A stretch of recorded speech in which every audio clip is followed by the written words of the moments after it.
Hi everyone, thanks for joining me today. Today I want to show you one of my favorite ways you can use up some of your gel prints that you've made.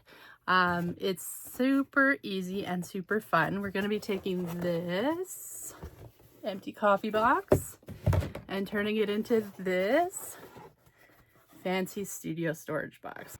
Because if you're like me, you're always looking for places to put things. So let's give it a go. Okay, I want to show you how to go from this to this. This is just a covered coffee box, but it's great for studio storage. So let's go. So first things first, I have this coffee box, but it is not square. You can see how poorly it's taped here. But if you're selling coffee pods, it doesn't really matter. So I'm gonna just snip this up and we will straighten that out before we get started here. So I'm just gonna cut the tape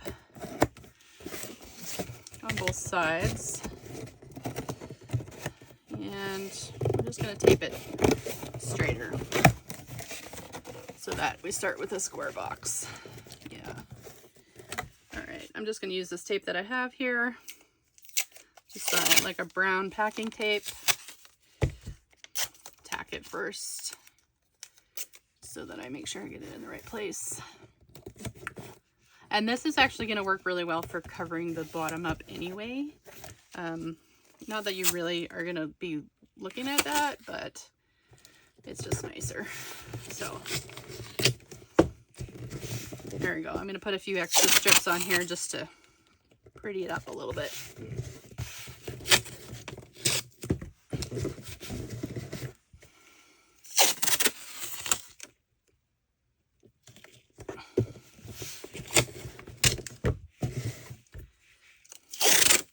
Probably unnecessary to do all the way to the edge, but that's okay. It's just tape.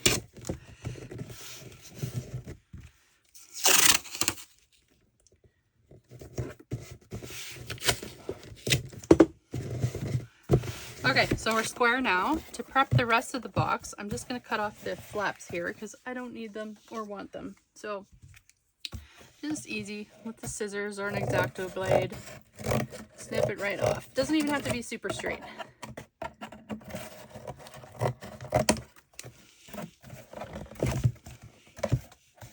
going to use the X-Acto blade for the rest of them.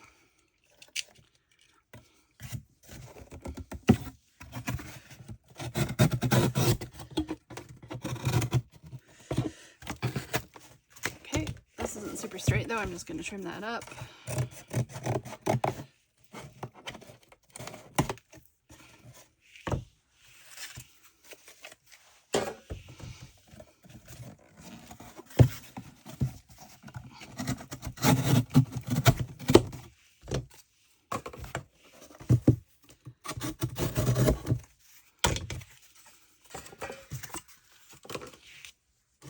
Okay, so now I have a box with no lid, but it's square now, so that's wonderful. So I'm going to use these gel prints that I have here to cover this box. So I got 4 of them, which should be enough for this one.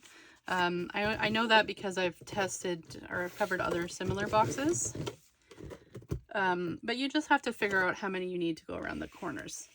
So first thing I'm going to do is I'm going to cut them down to size. Move that out of the way. So I want to essentially make them square. Well, rectangular, but you know, 90-degree corners. So I'm just going to line up the edge of my gel print with the cut line on the paper cutter. So I've got a straight edge there. You notice I didn't line up the top here. That's okay. I just wanted a straight edge on that gel print, but now when I turn it, I'm going to line up the top so that I get a nice 90-degree corner and cut all the way around. So this is so much fun because you can, you know, combine whichever prints you have that you like together. Maybe they have a similar theme or a similar pattern, or, you know, maybe you make a set specifically for this. It's up to you. Okay, so I'm making sure that I'm cutting off all the white edges. Doesn't matter the size, really, just as long as the edges are clean and the corners are straight.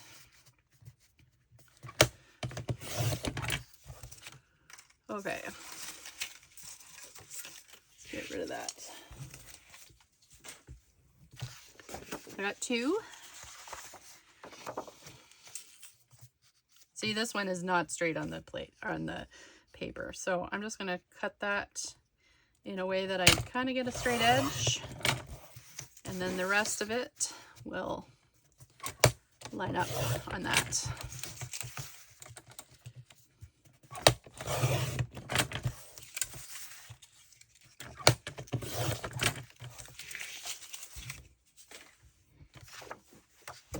Okay, and one more.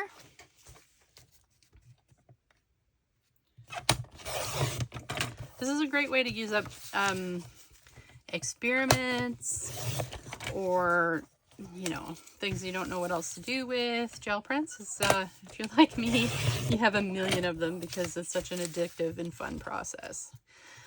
Some of them complete themselves, but some of them are just collage materials, and some of them, you know, they don't know what they want to be. So it's up for me to help them a little bit. Okay, so we have our 4 papers, cut square corners. So now I'm going to decide what I want where. So they're going to go sideways, right? So we're going to go around the box like this. So sideways. So I'm going to kind of see what lines up where in terms of color and pattern and all those things. This one and this one seem to be the most bright. So maybe I'll do this pattern this way. Yeah, okay, so that's my sequence. So I'm going to cake them and put them upside down so I know which sequence they're in. And then with the box, the way to do this to get a similar lining on the inside, a similar depth on the lining, is we're just going to take a pencil and a ruler, and we're going to decide how far down we want that lining to go. So you can see I've got the paper. I'm going to do this upside down just so you can see what I'm doing here. So there's the paper. So I want this inside lining to be about, what is it here? An inch.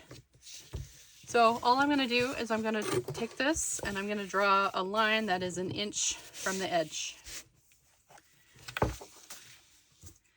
Just an inch from the edge.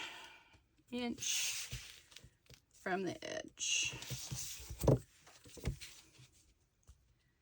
Okay, that's going to be my guideline there. So I'm going to do that for all of them. Decide which side is the top.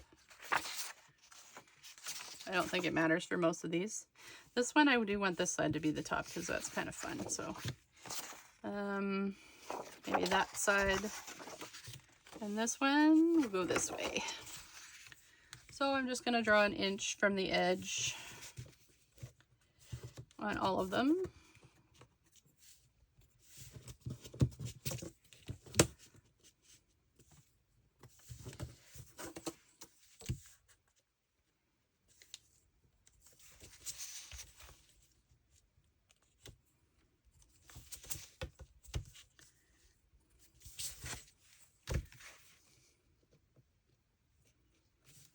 Doesn't have to be perfect, but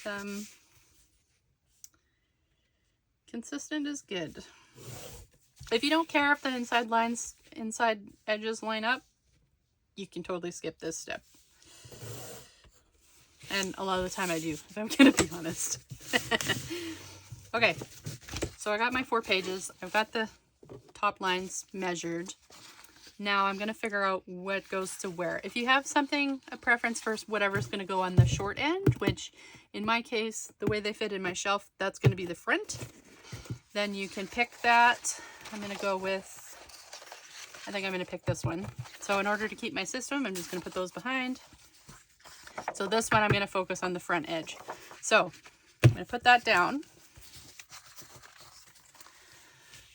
And I'm going to take my glue stick because I'm only going to use a glue stick for this because, I mean, it doesn't have to be our Carville. It's not precious. It's just literally studio storage. So we're just going to cover the page in glue. And I'll show you how to put this on.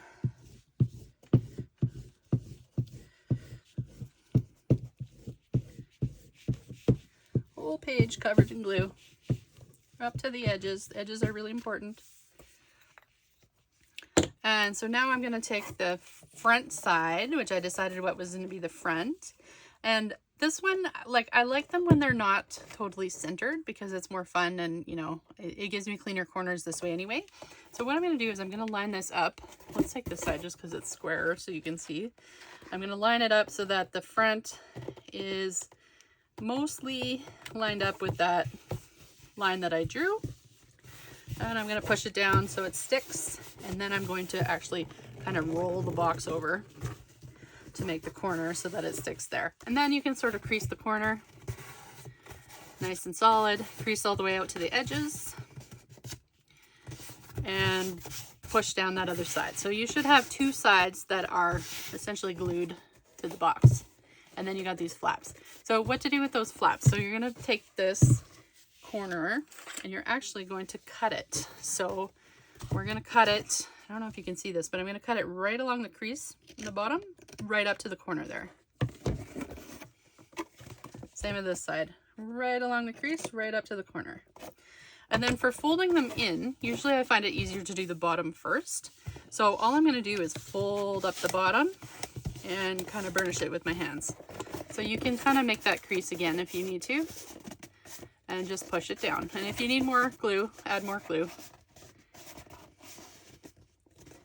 And make sure everything's nice and square. If your corners are a little funny, like they're a little too long, you can just take your scissors and just cut from that corner out just slightly, like seriously just a little sliver off of there, and that'll just kind of square it up and you won't have that little overhang. Okay, so to do the top, so I've got glue on this. I'm just literally going to fold this over and squish it down. Make a nice crease on the top there if I can. And this is another case where I don't have enough glue. I can see it's already dry. So I'm going to put some more glue on here. Like so. And then we'll just fold it over. Make sure it's nice and flat and get it worked into that corner. And there we go. And you can see the corner has a little bit of there's a little bit of a lip here. So I'm just going to cut that off a little bit. So again, all I really want is just a tiny, tiny sliver, just like a really tall, tiny triangle. So take that out and then it'll fit even nicer. Okay, so that's one corner done. So now we kind of work our way around the box. So we put our paper down so that we can line up the front edge with the line on our paper. And we want to put our glue all over the page. All over the page.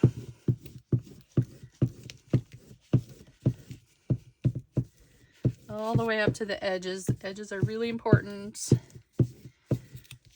And then we're going to put our box down on top of that. But this time I want to line it up so that the edge of this paper is just barely overlapping the edge of the last one that I put on. So I'm going to put it right about here. Making sure that the line is kind of straight along the top. And I'll just kind of burnish it with my fingers to make sure it's good. And then we're going to roll it over. So you just roll it around the corner like that. And you can crease your corner all the way out to the edges. Make sure everything is stuck down good. And then again, we're going to cut our corners. This is a pretty repetitive process. Well, repetitive, you have to do it 4 times every box you make. But once you understand it and get the hang of it, it's pretty easy and it has so much potential to make your studio happy. Okay, so I'm just rubbing down the bottom here. I'm going to make the crease again. So just nice and square, nice and tight. I can see I don't have enough glue here, so we're just going to add a little bit more. I just got a scrap piece of paper down under here. Pick up all that extra glue. All right, that's better. Okay, and then this one, I can see already that it's a little bit too long, so I'm going to cut that little triangle off. Tiny, tiny, tiny sliver. And add a little bit more glue. And fold it up. Okay. Oh, we need a little more glue over here too. Not a big deal. And if it doesn't seem to be working, you can always use something like a double-sided tape or whatever you have that's going to work for that. So, but it's also the bottom, so I don't really care. Okay, So we got the bottom done here. So we're gonna do the top fold over. Yeah, I need more glue. It's totally dry. I'm just gonna glue along the top, glue along the top. This doesn't even matter because the cardboard I didn't cut completely straight. That doesn't matter. It'll just fold over and it'll be fine in the end. So fold it in, push it down nice and tight, give it a crease. And then this one I can already tell that I got to trim that corner again. So I'm just going to give it a little sliver off of there. And fold it in. And see, this is where it doesn't really matter because you can see my paper is a little bit taller than that just because that's where I folded it straight, but nobody's ever going to notice that. Squish it into the corner. And there we go. Okay, I think that side is done. Let's continue. We're going to continue with the next one. So this one, upside down with the line towards me. Put all the glue on it. So when I'm gluing this part, I'm really just focusing on the middle part because I can always add more glue to the bottom and the top if it dries out too quick. And it kind of always seems to do that. So, okay, so we're going to turn this over, put it down. Again, I want a tiny little bit of overlap. Right there. Oops. Put it down.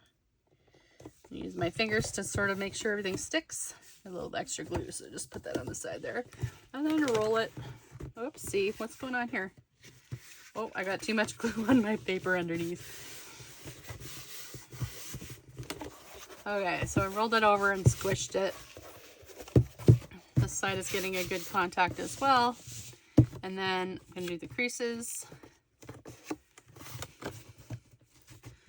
And cut the corners. I'm just going to cut that little triangle right out of there now because I've been doing that every other side. Push it down.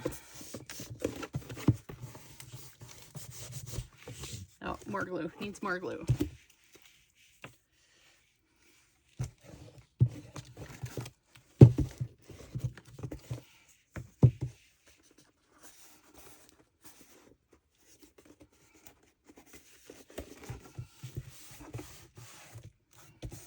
Okay, and then the front top side, cut the corner there too.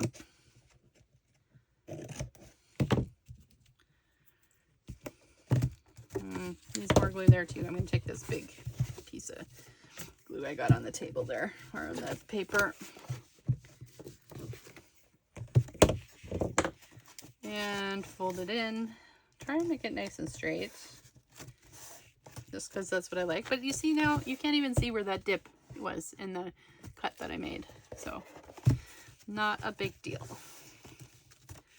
Okay, fold that side over as well. Tuck it into the corner. And there we go, that's side 3. Okay, I'm going to flip this over because it's too covered in glue to be useful. You can see my scraps from another project on there. That's okay.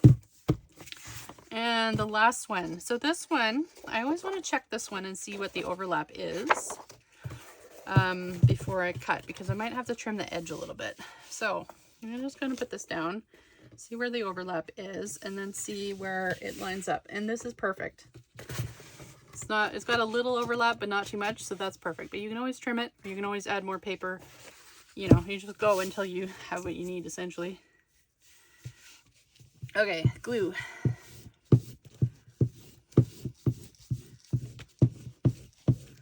Generous coating of glue. You could use other things for this, but quite honestly, I find the glue stick is just as easy and it does the trick. So yeah, plus I love Elmer's glue. Okay, so I'm lining it up, tiny bit of overlap. I'm going to push this down so it sticks.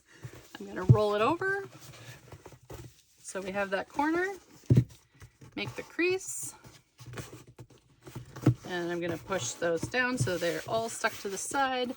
And then we're going to cut the corners again. Right there. Take a little triangle because it seems to be the way it goes for this one. And then for the front side as well.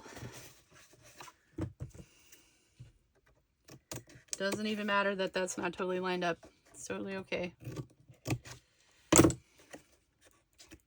Honestly, like, you know, if you wanted a professional store level box, you'd buy a professional store level box. You wouldn't be covering coffee boxes. So okay, so I'm going to put a little extra glue on here because I know this is probably dry already. And that side as well. And fold them up. Fold it over. Now, if you're really having trouble with it sticking, you can always tape along the bottom here. You can use double-sided tape or you can tape over the edge, but quite honestly, all I do is I will turn it over and I'll put something heavy inside of it, and that'll solve it most of the time. So, okay, a little more glue on the front and on the front side, and then we just roll it over. Do the crease, roll that over, do the crease, and look at that.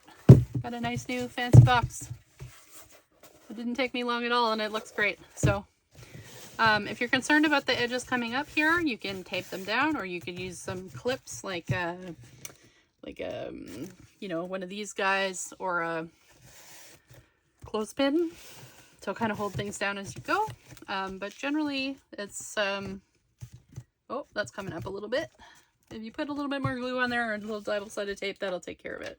So if you want to paint the inside of the box, you can. I don't care though, because I'm just going to put stuff in it anyway. And actually this one's quite clean. It's just cardboard, so that's perfect for me. So there you go. That's how I use my gel prints to cover coffee boxes to make studio storage. So give it a go and let me know how it goes.